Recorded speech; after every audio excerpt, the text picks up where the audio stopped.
ರಾಜ್ಯ ಬೇಕರಿ ಮತ್ತು ಕಾಂಡಿಮೆಂಟ್ಸ್ ಒಕ್ಕೂಟದ ವತಿಯಿಂದ ಧನ್ಯವಾದಗಳು.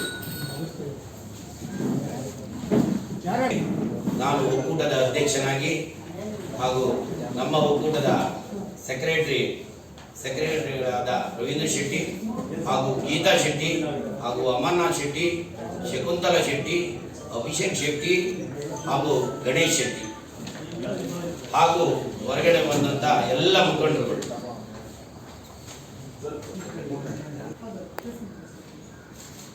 ಕರ್ನಾಟಕ ರಾಜ್ಯ ಬೇಕರಿ ಮತ್ತು ಕಾಂಡಿಮೆಂಟ್ ಸಣ್ಣ ಉದ್ಯಮದಾರರ ಒಕ್ಕೂಟ ಇವತ್ತು GST ಅನ್ನುವ ಏನು ಸಣ್ಣ ಉದ್ಯಮದಾರರಿಗೆ 50 ಲಕ್ಷ 60 ಲಕ್ಷ 1 ಕೋಟಿ ಬಿಲ್ ಬರ್ತಾ ಇದೆ. ಆ ಉದ್ದೇಶದಿಂದ ಹಾಗೆ ಈ ಸಣ್ಣ ಉದ್ಯಮದಾರರಿಗೆ ಪುಡಿರೌಡಿಗಳ ಕಾಟ ಹಾಗೂ ಕೆಲವೊಂದು ಇಲಾಖೆಗಳಿಂದ ತೊಂದರೆ, ಈ ಉದ್ದೇಶದಿಂದ ಈ ಪ್ರೆಸ್ ಮೀಟ್ ಮಾಡಲಿಕ್ಕೆ ಬಂದಿದೆ.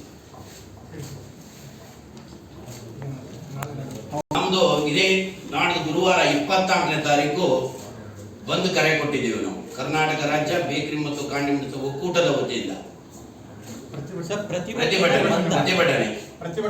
ಪ್ರತಿಭಟನೆ ಈ ನಾಳೆ ನಾಡ್ದು ಮಾಡ್ತಾರೆ. ನಮ್ದು ಪ್ರತಿಭಟನೆ ಫ್ರೀಡಂ ಪಾರ್ಕ್ ನಲ್ಲಿ ಪ್ರತಿಭಟನೆ. ಸರ್, ಈಗ ರಾಜ್ಯದಲ್ಲಿ ನಾನು ಆ ಸಂಘಟನೆಯ ಒಕ್ಕೂಟನಾಗಿ ನನ್ನ ಹತ್ರ ಸಾಧಾರಣ ಒಂದು 60ರಿಂದ 70 ಏನು ನೋಟಿಸ್ ಇದೆ ಆಯ್ತಾ. ಆ ಉದ್ದೇಶದಿಂದನೇ ನಾಡ್ದು 24ನೇ ತಾರೀಕು ಬಂದು ಇದು ಹೋರಾಟಕ್ಕೆ ಕರೆ ಕೊಟ್ಟಿದ್ದೇವೆ. ಅಂದ್ರೆ ಇದನ್ನು ವಿರೋಧಿಸಿ ಸೊ ಬೇಡಿಕೆಗಳೇನು ಸರ್? ಒಂದ್ ಸೆಕೆಂಡ್, ನಮ್ಮ ಉಪಾಧ್ಯಕ್ಷರು ಮಾತಾಡ್ತಾರೆ. ಎಲ್ರಿಗೂ ನಮಸ್ತೆ.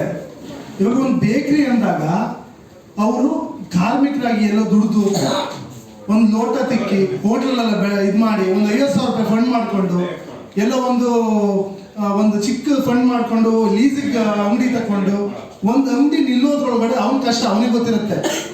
ಇವತ್ತಿನ ದಿನ ಏನು ಪ್ರಧಾನಮಂತ್ರಿ ಅವರು ಡಿಜಿಟಲ್ ಇಂಡಿಯಾ ಅಂತ ಒಂದು ದೊಡ್ಡ ಮಹತ್ವಾಕಾಂಕ್ಷೆ ಯೋಜನೆ ತಂದಿದ್ದಾರೆ.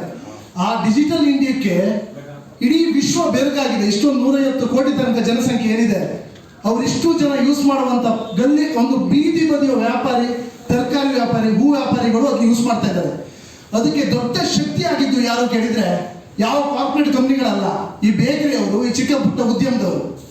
ಇವತ್ತು ಆ ಡಿಜಿಟಲ್ ಇಂಡಿಯಾದ ಏನು ಅನುಷ್ಠಾನ ಮಾಡಿರೋದಕ್ಕೆ ದೊಡ್ಡ ಶಕ್ತಿ ಆಗಿರುವಂತಹ ಈ ಚಿಕ್ಕ ವ್ಯಾಪಾರಿಗಳ ಮೂಲಕ್ಕೆ ಹೊಡಿತಾ ಇರೋ GST ನೋಟಿಸ್ ವಿರುದ್ಧ ರಾಜ್ಯ ಬೇಕರಿ ಕಾಂಡಿಮೆಂಟ್ಸ್ ಅವರು ಪ್ರತಿಭಟನೆ ಮಾಡ್ತಾ ಇದ್ದಾರೆ. ನಾವು ಅದರ ಆಕ್ಟ್ ವಿರುದ್ಧ ಅಲ್ಲ, ಗೌರ್ಮೆಂಟ್ ರೂಲ್ಸ್ ವಿರುದ್ಧ ಅಲ್ಲ. ಸರಿಯಾದ ಸಮಯಕ್ಕೆ ನಮಗೆ ನೋಟಿಸ್ ಬಂದಿದ್ದೇ ಆಗಿದ್ರೆ ನಾವು GST ತಗೋತಾ ಇದ್ವಿ. GST ತಗೊಂಡು ಅದು ಏನಿದೆ ರೂಲ್ಸ್ ಅದ್ರ ಪ್ರಕಾರ ಕಟ್ತಾ ಇದ್ವಿ. ಇವತ್ತು ನಿಮ್ಗೆಲ್ಲ ಅದರದ್ದು ಸಂಪೂರ್ಣ ಮಾಹಿತಿ ಇಲ್ಲದೆ ಇರಬಹುದು. ಅದು ಎಷ್ಟು ಒಂದು ದೊಡ್ಡ ಒಂದು ಬೆಡಂಭೂತವಾಗಿದೆ. ಇವತ್ತು ಇಂಟ್ರೆಸ್ಟ್ ವಿದೌಟ್ ನಾವು ಇನ್ಪುಟ್ ತಗೊಳ್ಳಂಗಿಲ್ಲ, ಟೈಮ್ ಮುಗ್ದೋಗಿದೆ. ಕಂಪೋಸಿಷನ್ ಸ್ಕೀಮ್ ಕೊಡಲ್ಲ, ಏನಕ್ಕಂದ್ರೆ ರಿಜಿಸ್ಟ್ರೇಷನ್ ತಗೊಂಡಿಲ್ಲ.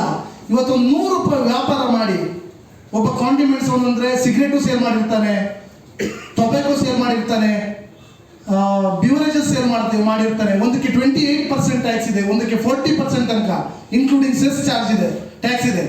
ಇವತ್ತು ಕಟ್ಟಬೇಕು ಅಂದಾಗ ಅವನಿಗೆ ಇನ್ಪುಟ್ ಸಿಗಲ್ಲ. 100 ರೂಪಾಯಿ ವ್ಯಾಪಾರ ಮಾಡಿದ್ರೆ ಇನ್ಕ್ಲೂಡಿಂಗ್ ಇಂಟ್ರೆಸ್ಟ್ 50 ರೂಪಾಯಿ ಗೌರ್ಮೆಂಟ್ಗೆ ಇವತ್ತು ಕಟ್ಟಬೇಕು ಅಂದ್ರೆ ಅವನಿಗೆ ಸಿಗುವ ಒಂದು 5 ರೂಪಾಯಿ ಲಾಭದಲ್ಲಿ. ಅದಕ್ಕೂ ಅವನು ಬೆಳಿಗ್ಗೆ 5 ಗಂಟೆಯಿಂದ ರಾತ್ರಿ 11 ಗಂಟೆ ತನಕ ಇವರು ಹೇಳಿದಕ್ಕೆ ಪುಂಡ ಪೋಟರ ಕಾಟ,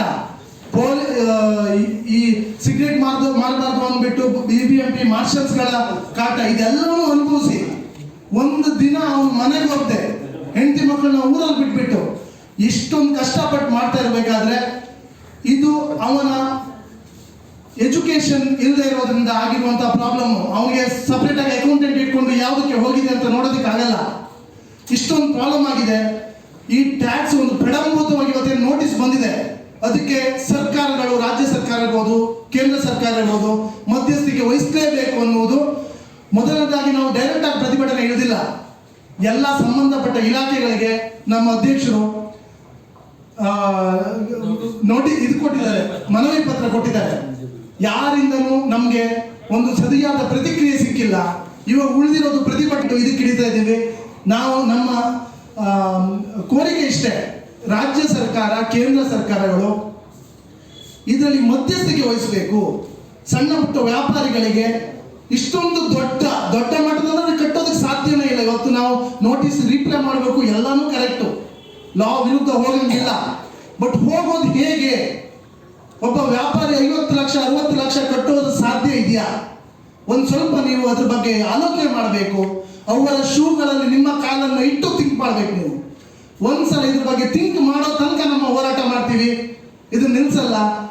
ಕಟ್ಟೋದಕ್ಕೆ ನಮ್ಮಿಂದ ಸಾಧ್ಯ ಇಲ್ಲ. ನೀವು ಒಂದೇ ಯಾವುದಾದ್ರೂ ಒಂದು ಪರಿಹಾರದಲ್ಲಿ ನಮ್ಗೆ ಇದಕ್ಕೆ ಒಂದು ಪರಿಹಾರ ನೀಡಬೇಕಾಗಿ ನಾವು ಈ ಪತ್ರಿಕಾಗೋಷ್ಠಿ ಪ್ರಕಾರ ಮೂಲಕ ಕೇಳ್ಕೊಳ್ತಾ ಇದ್ದೀವಿ ಸರ್. ನೆಲದ ಕಾನೂನಿನ ವಿರುದ್ಧ ನಾವಿಲ್ಲ, ನಗರದ ಕಾನೂನಿನ ವಿರುದ್ಧ ನಾವಿಲ್ಲ. ನಮಗೆ ಮಾಹಿತಿ ಇಲ್ಲ. ನಮ್ಮ ಹಣ ಬಾಕಿ ಕೇಳಬೇಡಿ ಅಂತಲ್ಲ ಸರ್. ಈಗ ಅದ್ರದ್ದು ಲೆಕ್ಕ ಕೊಡೋಕೆ ಸಾಧ್ಯ ಇಲ್ಲ. ಕಾಂಪ್ಲೆಕ್ಸಿಟಿ ನಮ್ಗೆ ಹೇಳೋದಕ್ಕೂ ನಮ್ಗೆ ಅದರಲ್ಲಿ ಎಷ್ಟು ಹಾಲಿದೆ, ಹಣ್ಣಿದೆ, ಬನ್ನಿದೆ, 0 ರೇಟೆಡ್ ಇದೆ, ಎಕ್ಸಮ್ಟೆಡ್ ಇದೆ. ಒಬ್ಬ ಹೋಗಿ 10 ಗಂಟೆಗೆ ಮಲಗೋದೇ ಅವನಿಗೆ ಮಲಗಿ 5 ಗಂಟೆಗೆ ಹೇಳೋದಕ್ಕೆ ಕಷ್ಟ ಇರುತ್ತೆ ಬೇಕ್ರಿ ಅವ್ರಿಗೆ. ಅದ್ರ ಮಧ್ಯೆ ಅವನು ಎಲ್ಲಿ ಅಕೌಂಟ್ ಮೇಂಟೈನ್ ಮಾಡಿರ್ತಾನೆ. ನೀವು ಯಾರಾದ್ರೂ 5 ದಿವಸದ ಹಿಂದ್ಗಡೆದು ಒಂದು ನಿಮ್ ಗೂಗಲ್ ಪೇಮೆಂಟ್ ಯಾವುದು ಅಂತ ಇದು UPI ಪೇಮೆಂಟ್ ಯಾರಿಗೆ ಕಳಿಸಿದ್ರು ಅಂತ ನಿಮ್ಗೆ ಲೆಕ್ಕ ಕೊಡೋದಕ್ಕಾಗತ್ತಾ ಸರ್? ಯಾರಿಗಾದ್ರೂ ಸಾಧ್ಯ ಇಲ್ಲ. ಇವತ್ತಿನ ಕಾಲದಲ್ಲಿ UPI ನಂಬರ್ ಬಂದಿರುತ್ತೆ, ನಮ್ಗೆ ಬಂದಿರೋದು ಯಾವ ಅಮೌಂಟ್, ಹೋಗಿರೋದು ಯಾವ ಅಮೌಂಟ್ ಅನ್ನೋ ಲೆಕ್ಕಾಚಾರ ಕೊಡೋದಕ್ಕೆ ಸಾಧ್ಯ ಇಲ್ಲ. ಅಂತ ಸಂದರ್ಭದಲ್ಲಿ ನಾವಿದ್ದೀವಿ. ಇದೊಂದು ನಮ್ಮ ಅನಕ್ಷರತೆ ಇರ್ಬೋದು, ನಮ್ಮ ಸಂಘದವ್ರದ್ದು ಅಥವಾ ಸಣ್ಣ ವ್ಯಾಪಾರಿಗಳದ್ದು ಇಂಥ ಒಂದು ಸಂದರ್ಭ ಬಂದಿದೆ. ಎಲ್ಲರೂ ಅಂದ್ಕೊಂಡಿರ್ಬೋದು ವ್ಯಾಪಾರ ಮಾಡಿದರೆ ಟ್ಯಾಕ್ಸ್ ಕಟ್ಟೋಕೆ ಏನು ಪ್ರಾಬ್ಲಮ್ ಅಂತ. ಟ್ಯಾಕ್ಸ್ ಆಗಿ ಬಂದಿಲ್ಲ ಸರ್. ಅದು ಅವರಿಗೆ ಇನ್ಪುಟ್ ಟ್ಯಾಕ್ಸ್ ಕ್ರೆಡಿಟ್ ತಗೊಳ್ಳೋ ಎಲಿಜಿಬಿಲಿಟಿ ಇಲ್ಲ. ಇವಾಗ 100 ರೂಪಾಯಲ್ಲಿ 28 ರೂಪಾಯಿ ಅಥವಾ 18 ರೂಪಾಯಿ ಟ್ಯಾಕ್ಸ್ ಕಟ್ಟಬೇಕು ಅಂದ್ರೆ ಅವನು ಮೊದಲೇ ರಿಜಿಸ್ಟ್ರೇಷನ್ ತಗೊಂಡಿದ್ರೆ ಅದರಲ್ಲಿ ಅವನ ವ್ಯಾಲ್ಯೂ ಆ್ಯಡ್ಗೆ ಮಾತ್ರ ಟ್ಯಾಕ್ಸ್ ಕಟ್ಟಬೇಕಿತ್ತು. ಇವಾಗ ವ್ಯಾಲ್ಯೂ ಆ್ಯಡ್ ಮೇಲಲ್ಲ, ಇನ್ಪುಟ್ ಸಿಗಲ್ಲ ಅವ್ರಿಗೆ, ಕಂಪ್ಲೀಟ್ ವ್ಯಾಲ್ಯೂ ಮೇಲೆ ಟ್ಯಾಕ್ಸ್ ಕಟ್ಟಬೇಕು ವಿತ್ ಇಂಟ್ರೆಸ್ಟ್ ಪೆನಾಲ್ಟಿ ಅಂದಾಗ ಇದು ಸಾಧ್ಯವಾಗುವಂತ ಪ್ರಮೇಯವಂತ ನೀವೇ ಥಿಂಕ್ ಮಾಡಿ. ನೀವು ಮಾಧ್ಯಮದವರೆಲ್ಲರೂ ಈ ನಮ್ಮ ಧ್ವನಿಗೆ ನಿಮ್ಮ ಧ್ವನಿ ಸೇರಿಸಬೇಕು, ಇದನ್ನ ದೊಡ್ಡ ಮಟ್ಟದಲ್ಲಿ ರೀಚ್ ಆಗಬೇಕು ಅನ್ನೋದು ನಮ್ಮ ಕಳಕಳಿಯ ವಿನಂತಿ ಸರ್. ಅವ್ರಿಗೆ 1% ಕಟ್ಟಿದ್ರೆ ಸಾಕು. ಯಾವತ್ತು ಅಂದ್ರೆ ಅವರು ರಿಜಿಸ್ಟ್ರೇಷನ್ ತಗೊಂಡು ಕಂಪೋಸಿಷನ್ ಸ್ಕೀಮ್ಗೆ ಅಪ್ಲೈ ಮಾಡಿರ್ಬೇಕಿತ್ತು. ಇವಾಗ ಆ ಸಂದರ್ಭ ಇಲ್ಲ ಸರ್. ಇವ್ರು ಯಾರು ರಿಜಿಸ್ಟ್ರೇಷನ್ ತಗೊಂಡಿಲ್ಲ, ಅವ್ರಿಗೆ ಗೊತ್ತಾಗಿಲ್ಲ ಅದು ಕ್ರಾಸ್ ಆಗಿದೆ ಅಂದ್ಬಿಟ್ಟು. ಇವತ್ತು ಯಾವುದೋ ಮೂಲದಿಂದ ಕ್ರಾಸ್ ಆಗಿರ್ಬೋದು ಅವ್ರದ್ದು. ಅದು ಅವರು ಸಾಲ ಒಂದು ವ್ಯಾಪಾರ ಮಾಡಬೇಕು ಅಂದ್ರೆ ಸರ್ ನಿಮ್ಮ ಹತ್ರ 10,000 ರೂಪಾಯಿ ತಗೊಂಡಿರ್ತಾರೆ, ಯಾರಿಗೊಂದು ಪೇಮೆಂಟ್ ಮಾಡಬೇಕು ಅಂತ ನಿಮ್ಗೆ ವಾಪಸ್ ಹಾಕಿರ್ತಾರೆ, ಅದೆಲ್ಲನೂ ಸೇರಿದೆ. ಇವತ್ತು ಲೆಕ್ಕ ಕೊಡಿ ಅಂದಾಗ ನೀವು 10 ತಿಂಗಳು ಬಿಟ್ಟು ಕೇಳಿದ್ರೆ ಅವನಿಗೆ ಕೊಡೋ ಪರಿಸ್ಥಿತಿಯಲ್ಲಿ ಇರೋ ಲೆಕ್ಕ ಅಲ್ಲ. ನಿಮ್ಮ ಹತ್ರ ಕ್ಯಾಶ್ ಅಲ್ಲೂ ಕೊಟ್ಟಿರ್ಬೋದು, ಫೋನ್ ಪೇ ಅಲ್ಲೂ ಮಾಡಿರ್ಬೋದು. ಗೌರ್ಮೆಂಟ್ 3 ವರ್ಷದ ಲೆಕ್ಕ ಕೇಳಿದ್ರೆ ಎಲ್ಲಿಂದ ಕೊಡೋಣ ಅವರು ಸರ್? ಬೇಕರಿ ಕ್ಲೋಸ್ ಮಾಡಿಬಿಟ್ಟು ಲೆಕ್ಕ ಹುಡ್ಕೊಂಡು ಕೂತ್ಕೊಳ್ಳೋಕ್ಕಾಗತ್ತಾ? ಅಥವಾ ಒಬ್ಬ ಅಕೌಂಟೆಂಟ್ ಇಟ್ಬಿಟ್ಟು 25,000 30,000 ಒಂದು ಸ್ಯಾಲ್ರಿ ಕೊಡೋಕ್ಕಾಗತ್ತಾ? ಇಡೀ ತಿಂಗಳು ದುಡಿದ್ರೆ ಅವ್ನಿಗೆ 15,000 20,000 ಸಿಕ್ಕೋದು ದೊಡ್ಡ ಕಷ್ಟ ಸರ್ ಇವತ್ತು. ಸೊ ಇದು ಎಲ್ಲ ಒಂದು ನ್ಯೂಸ್ಗಿಂತ ಒಂದು ಅಗತ್ಯದ ನ್ಯೂಸು. ನೀವೆಲ್ಲರೂ ಸಣ್ಣ ವ್ಯಾಪಾರಿಗಳ ಪರವಾಗಿ ನಿಲ್ಬೇಕು ಅಂತ ಕೇಳ್ಕೊತಾ ಇದ್ದೀವಿ ಸರ್. ಪ್ರತಿಭಟನೆ ಫ್ರೀಡಂ ಪಾರ್ಕ್ ಅಲ್ಲಿ ನಾಡ್ದು 24ನೇ ತಾರೀಕು ಬೆಳಿಗ್ಗೆ 9 ಗಂಟೆಯಿಂದ ಮಧ್ಯಾಹ್ನ 1 ಗಂಟೆವರೆಗೆ ಪ್ರತಿಭಟನೆ ಹಮ್ಮಿಕೊಂಡಿದ್ದೀವಿ. ಹಾಗೆ ಕರ್ನಾಟಕದ ರಾಜ್ಯದ ಬೇಕರಿ ಮತ್ತು ಕಾಂಡಿಮೆಂಟ್ ಸಣ್ಣ ಉದ್ಯಮದ ಪ್ರತಿಯೊಬ್ಬರು ಕೂಡ ಈ ಪ್ರತಿಭಟನೆಗೆ ಭಾಗವಹಿಸಬೇಕಂತ ಕೇಳ್ಕೊಳ್ತಾ ಇದ್ದೀವಿ.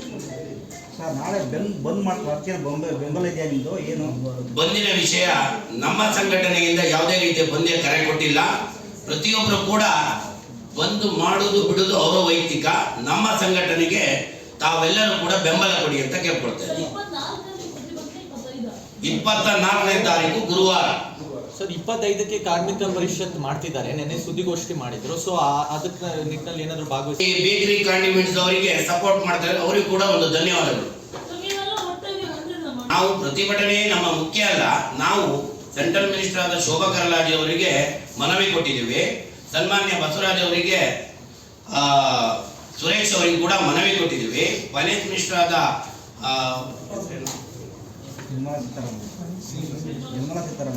ಅಲ್ಲಲ್ಲ ಇವರು ಸಿಂಗ್ ಅವರು ಕಮಿಷನರ್ ಕೂಡ ಮನವಿ ಕೊಟ್ಟಿದ್ದೀವಿ. ಯಾವುದೇ ರೀತಿಯಲ್ಲಿ ನಮಗೆ ಪ್ರತಿಕ್ರಿಯೆ ಬಂದಿಲ್ಲ. ನಾವು ಇಂದಿನ ದಿನ ಇವತ್ತು ಬಂದು ಹೋರಾಟಕ್ಕೆ ತಮ್ಮ ಮೂಲಕ ಪ್ರೆಸ್ ಮೀಟ್ ಮಾಡ್ತಾ ಇದ್ದೀವಿ. ಅಂಗಡಿಗಳನ್ನೆಲ್ಲ ಬಂದ್ ಮಾಡ್ಬೇಕು ಅನ್ನೋದು ನಮ್ದು ಉದ್ದೇಶ ಇಲ್ಲ. ಯಾಕಂದ್ರೆ ಪ್ರತಿಭಟನೆ ದಿನ ನಮ್ಮಲ್ಲಿಗೆ ಬೇಕರಿಯಲ್ಲಿ ಕಾಂಡಿಮೆಂಟ್ಸ್ ಅಲ್ಲಿ ಸಣ್ಣ ಉದ್ಯಮದಾರರಲ್ಲಿ ಮಾತ್ರ ಸಿಂಗಲ್ ಒಬ್ರು ಇರ್ತಾರೆ, ಬೇಕರಿಯಲ್ಲಿ ಇಬ್ರು ಇರ್ತಾರೆ. ಅದು ಒಬ್ಬರು ಬಂದು ಆ ಪ್ರತಿಭಟನೆ ಭಾಗವಹಿಸಿ, ಯಾಕಂದ್ರೆ ಬೇಕರಿ ಅವರೆಲ್ಲ ಇವಾಗ ಬಂದ್ ಮಾಡಿದ್ರೆ 3 ದಿನ ಹಾಗೆ ಬಂದ್ ಮಾಡಿದ್ರೆ ಅವ್ರ ಅವ್ಯವಸ್ಥೆ ಆಗತ್ತೆ. ಇವಾಗಲೇ ತುಂಬಾ ಅವರು ನೊಂದಿದ್ದಾರೆ. ಸರ್ ನಾಳೆ ಹಾಲು ಸಿಗುತ್ತಾ ಇಲ್ವಾ ಸರ್? ಹಾಲು ಮೊಸರಲ್ಲ ನಾಳೆ ಹಾಲು ಮೊಸರು ಪ್ರತಿಯೊಂದು ಕೂಡ ಸಿಗುತ್ತೆ.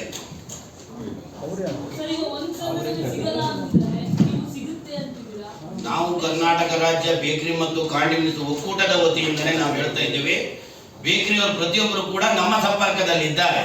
ಆ ಉದ್ದೇಶದಿಂದ ಹಾಲು ಮೊಸರು ಪ್ರತಿಯೊಂದು ಕೂಡ ಸಿಗುತ್ತೆ. ಒಂದು ಕರೆಗೆ ನಾವು ಕೊಟ್ಟಿಲ್ಲ, ನಮ್ದು ಓನ್ಲಿ ಹೋರಾಟ ಮಾತ್ರ. ತಾರೀಕು ಆದ್ಮೇಲೆ ಏನ್ ಮಾಡ್ತೀರಾ?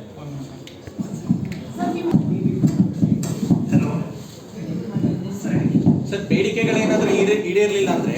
ಬೇಡಿಕೆ ಈಡೇರಲಿಲ್ಲ ಅಂದ್ರೆ ನಾವು ರಾಜ್ಯ ವ್ಯಾಪ್ತಿ UPI ವಿರುದ್ಧನೇ ಪ್ರತಿಭಟನೆ ಮಾಡ್ತೀವಿ. ಯಾಕಂದ್ರೆ ಇದು ನಮ್ಮ ಇಶ್ಯೂಸ್ ಆಗಿದೆ, UPI ಇಂದ ಇಶ್ಯೂಸ್ ಆಗಿದೆ, ಬೇರೆ ಏನು ಇಶ್ಯೂಸ್ ಇಲ್ಲ. ಇವಾಗ ನಾವು 25ನೇ ತಾರೀಕಿಗೆ ಪ್ರತಿಭಟನೆ ಇರೋದು UPI ಮತ್ತೆ GST ವಿರುದ್ಧನೇ ಇರೋದು. ಬಟ್ ನಮ್ದು 24 ಪ್ರತಿಭಟನೆ ಏನಂದ್ರೆ ನಾವೊಂದು 5 ಪಾಯಿಂಟ್ ಇಟ್ಕೊಂಡಿದ್ದೆ. ಆ 5 ಪಾಯಿಂಟ್ ವಿಚಾರ ಇಟ್ಕೊಂಡು ನಾವು ಪ್ರತಿಭಟನೆ. ಖಾಲಿ ನಮಗೆ GST ಒಂದೇ ಇದಿಲ್ಲ, ಬೇರೆ ಈಗ ಲೋಕಲ್ಸ್ ಇವ್ರದ್ದು ಕಾಟ ಇದೆ, ಮತ್ತೆ BBMP ಇವ್ರದ್ದು ಇನ್ಸ್ಪೆಕ್ಟರ್ ಇವ್ರದ್ದು ಕಾಟ ಇದೆ.